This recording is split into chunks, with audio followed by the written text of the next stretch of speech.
Joining us tonight at 10, that breaking news. A night out at a popular restaurant turned scary for a lot of people in Greenville this evening. 2 people were shot in the parking lot of an Olive Garden. 7 News' Julia Keener spoke to a witness who rushed to help the victims.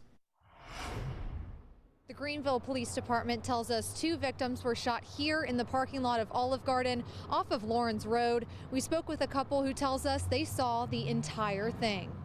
This is really real in a parking lot of Olive Garden. My goodness.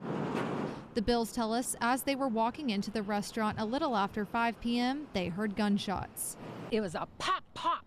And I said, what is that? It was just, and Dave said, that's the real thing. That is gunshots. David Bill tells us he was the first one on the scene. I ran up to the lady. I was the first one to her, and she was hit in the leg. I asked her where she was hit. She was hit in the leg. He says the victim frantically called family members on her phone when one of them asked if she was with a man. I went over to the man that was against the truck, and he was unconscious and barely breathing, had one leg bent back under him, and he had brass knuckles on his hands, so he must have gotten into an altercation with this man. Other people on the scene say seeing this happen in the parking lot of a busy restaurant is unsettling. Well, I mean, it makes me feel a little unsafe, not knowing, who's going to start shooting, when, and why.